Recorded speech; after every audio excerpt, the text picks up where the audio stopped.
Someone tells you that you did a great job, and immediately something in you flinches. You say thank you, but inside, your brain is already building the case against it. You got lucky. The bar was low. They're just being polite. Here's the strange part. You would never do this to someone else. If a friend told you they nailed a presentation, you wouldn't cross-examine them. You would just say congratulations and mean it. So why do you treat your own good news like a lie you have to catch? This isn't ordinary low self-esteem. It's something far more specific and far stranger. Psychologists gave it a name back in 1978, and once you understand the mechanism behind it, you will never hear a compliment the same way again. Let's start with the moment itself. Your boss says your report was excellent. Your partner says you look great tonight. A stranger says you're clearly good at your job. And your mind does something odd. It doesn't accept the information. It interrogates it. Why did they say that? Do they actually mean it? What do they want from me? This reaction has a name. Psychologists call it imposter syndrome. Not the version people joke about online. The real, clinical version. And it's shockingly common. Research suggests that up to 80% of people experience this feeling of fraudulence at some point in their lives. But here's where it gets interesting. Imposter syndrome isn't about a lack of skill. It's about a gap.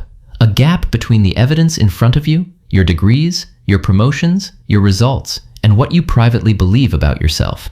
The term was coined in 1978 by psychologists Pauline Clance and Suzanne Imes.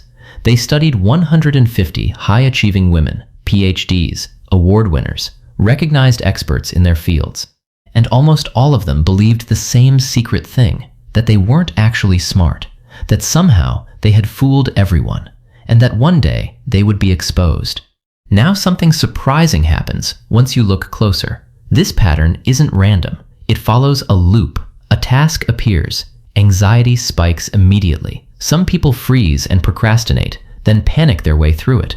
Others over-prepare, trying to eliminate any possible mistake. Either way, the task gets done. There's a small flash of relief. Then praise comes in. And this is the exact moment where the trap closes. Instead of absorbing that praise as proof, the mind reroutes it. The over-preparer thinks, I only did well because I worked twice as hard as everyone else. The procrastinator thinks, I just got lucky this time. The success gets explained away, which means the core belief, I am a fraud, never actually gets challenged. It just waits quietly for the next task to start the cycle all over again. Picture it in real life. You get assigned a big project at work. Your stomach drops before you've even opened the file. You spend the weekend rewriting the same 3 slides. Monday comes. The presentation goes well. Your manager praises you in front of the team. For a few hours, you feel good. Then the thought creeps in. They only liked it because I over-rehearsed every sentence. Anyone could have pulled that off with that much prep. Notice what just happened. The evidence said you're competent. Your internal story overruled the evidence. And it does this so quickly, so automatically, that most people never even notice the override happening. This pattern also shows up differently depending on who you are. Men experiencing this tend to respond by playing it safe, avoiding risk, or comparing themselves to people less skilled just to feel steady again. Women often do the opposite. They keep pushing forward, looking confident on the outside, while quietly second-guessing every decision underneath. And for people in marginalized groups, the feeling intensifies further. When you're one of the only people who looks like you in the room, every mistake feels like it confirms something bigger than just you. There's another layer to this, and it's the part almost nobody talks about. Praise doesn't just get dismissed. For some people, it actually feels threatening. Researchers call this the praise paradox. When you believe deep down that you're not that capable, a compliment doesn't feel like a gift. It feels like a demand to be that good again, forever, without fail. Psychologist Susan David describes this as an identity threat. If someone calls you brilliant, and you don't believe you're brilliant, you're not just hearing a nice sentence. You're being handed a standard you're now terrified of failing to meet. What most people don't realize is that this shows up in childhood too, and it starts in a place you wouldn't expect: praise itself. In 2014, researchers Brummelman and Bushman ran an experiment on children with a single, tiny variable. Some kids were told, "You made a beautiful drawing." Others were told, "You made an incredibly beautiful drawing." One extra word, that's the entire difference. For children who already had low self-esteem, that one word, incredibly, backfired completely. It raised the bar so high that they became afraid to try again. They chose easier tasks, safer tasks, anything that wouldn't risk breaking the incredible standard they never asked for. Children with high self-esteem reacted the opposite way. They leaned into the challenge, trying to prove the praise was true. Same compliment, two completely different nervous systems responding to it. This changes everything about how we should think about compliments, especially the ones we give ourselves permission to reject.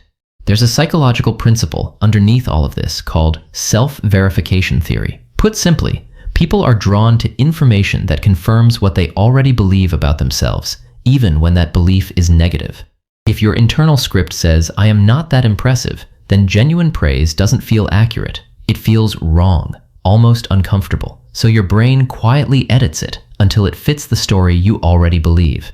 And this often has roots that go back further than we'd like to admit. Clance and Ims noticed a pattern in families. Sometimes one sibling gets labeled the smart one early on. The other sibling might work twice as hard, achieve just as much, and still never internalize being smart, because that label was already given away. Other times, it's the opposite. A child is praised constantly for everything. Every drawing is a masterpiece. Every effort is genius.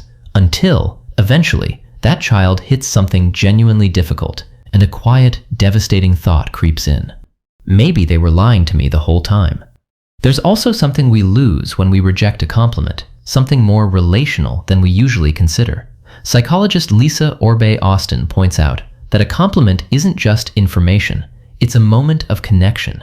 When you deflect it, when you explain it away, you're not just protecting yourself from discomfort, you're quietly closing a door that someone else opened toward you. There's a reason therapists often push people toward group settings for this specific issue.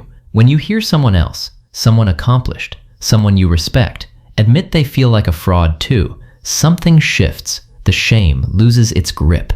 Because the whole cycle depends on you believing this is your private, secret defect.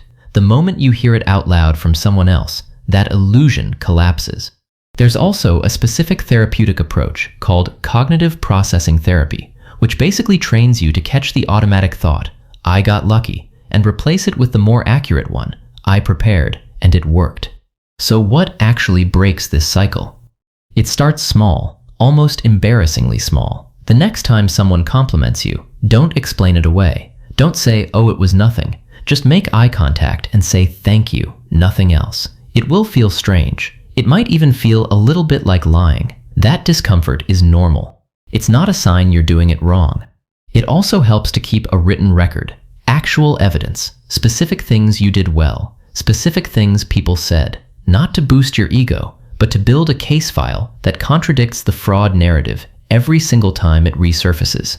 And maybe the deepest shift is this: stop treating self-criticism as the thing keeping you sharp. Most people believe if they stop doubting themselves, they'll get lazy. But the research tells a different story. Effort praise, recognizing what you worked for, builds resilience.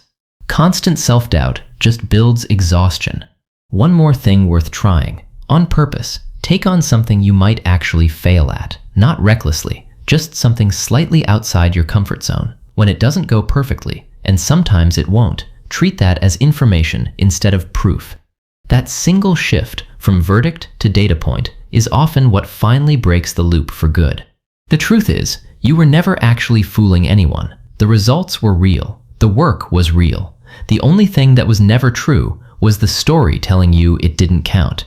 If this explains something you've quietly felt for years, you're not broken, and you're definitely not alone. Stick around, because there's a lot more of your own mind left to understand.